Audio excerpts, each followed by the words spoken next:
یو ښایستو یو نظر خوځولو یو ښایستو یو نظر خوځولو جبرائیل وو پیغمبر خوځولو له حیا نه مې په غېږ کې رپېدله زلزلې غوندې وه غر خوځولو ما ویل نه کېږي چې لاړه شي ما هېر کړې هغې هېڅ نه ویل سر خوځولو بې سودوال وو بې پیلوټ یې ولې وویشت طالب نه و خپل څادر خوځولو. سلام ستړي مشئ د پټو لالونو د ادبي خپرونې درنو ملګرو سلام مینه مې ومنئ ستاسې ادبي ملګری احمد الله وفا یم یو ځل بیا در سره د پټو لالونو په ادبي خپرونه کې ملتیا کومه په دې هیله چې رک روغ او د صحت پر جامو سنبال اوسئ. نن بیا هم مرورې ولسوالۍ کې مشر شاعر نعمت الله مامونزی چې ډېر ښه شعر لیکي انقلابي شاعري کوي د مامونزي صاحب پر ژوند هنري هڅو شعر او ادب بحث کوو او تر تاسو یې در رسوو. مامونزی صاحب سلامونه مینه او هرکلی. الله دې عزت وکړه. السلام علیکم ورحمت الله وبرکاتو. د راتګ نه مو ډېره مننه راتګ مو په لیمو ډېره زیاته مننه کوم مامونزی صاحب ستا د نامې د څېرې د لیک سره ډېری ملګري اشنا دي خو شته دغسې ملګري چې تاسې به په لومړي ځل په دغه سکرین وینئ په دغه شیشه وینئ هغې سره خپله لنډه پیژندګلي وکړه. محترمه زما نوم نعمت الله دی د کونړ ولایت د مرورې د ولسوالۍ د لر کلي اوسېدونکی یم او مامونزی مې تخلص دی. ډېره زیاته مننه کوم مامونزی صاحب دغه درانه ملګري نه غواړو چې را سره خسته شي را سره بوج شي راځو په همدغه لومړی کې یو غزل درته ووایم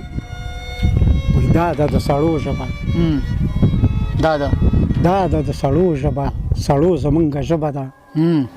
واورئ با احساسو پښتنو زمونږ ژبه ده کار غواړي خدمت غواړي چې ورسي تر ښې ژبې ښه ده او که بده ده پښتو زمونږ ژبه ده. راځم غزل ته وایي خدای دې وکړي چې ستاسې د خوښۍ وړ وګرځي وایي د خپلې مورنۍ ژبې جانان شه چې سړی شي د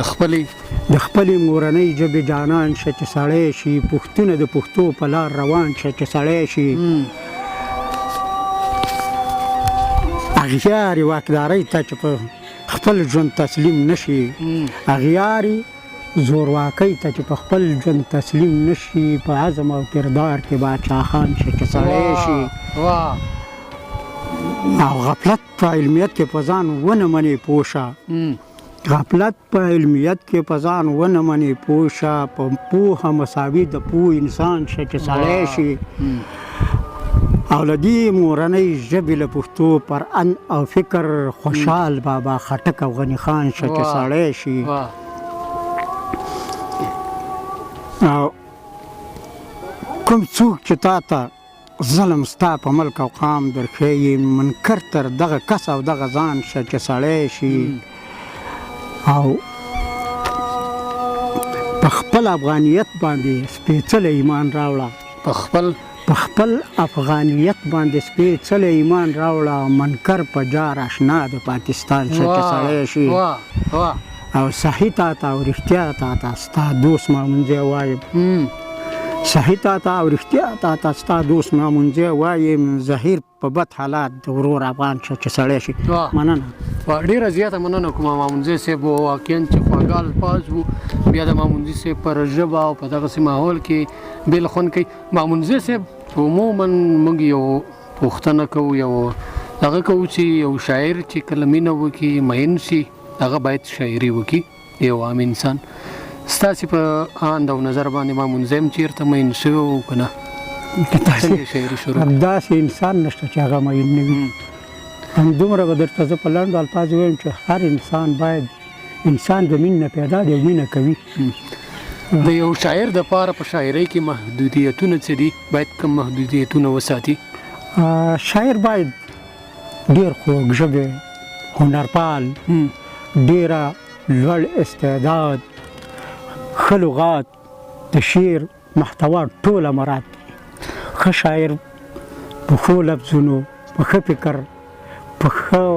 الفاظو ډېر مخکې تللی شي. ډېره زیاته مننه کوم مامونزی صاحب زموږ د خپرونې وخت هم ډېر مختصري راځو یو غزل درنه بله مورو. مننه خوشحاله اوسه. وایي حسینه ده په حسن واکداري به دې ختمیږي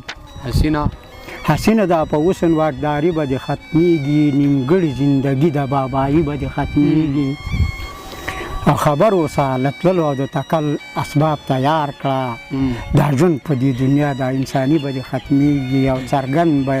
څرګنده به یې وینې خو به هېڅ کولی نه شي څرګنده به یې وینې خو به هېڅ کولی نه شي د ژوند 4 موسمه اراضي به دې ختمیږي او دا خوار چې ورکې غرق او د غدارو پکې راج دی باداره دا ناسمه واکمني به دې ختمیږي او د کبر او د جبر په مقام کې د جانانه سرشار شوخه هلکه دا شوخي به دې ختمیږي او یقین که دې په خدای جوړ شو رښتیا د دغې کړنې یقین دی یقین که دې رښتیا جوړ شو رښتیا د دغې کړنې باور وکړه له هر قسم نیستي به دې ختمیږي ډېره زیاته مننه کوم مامونځي صاحب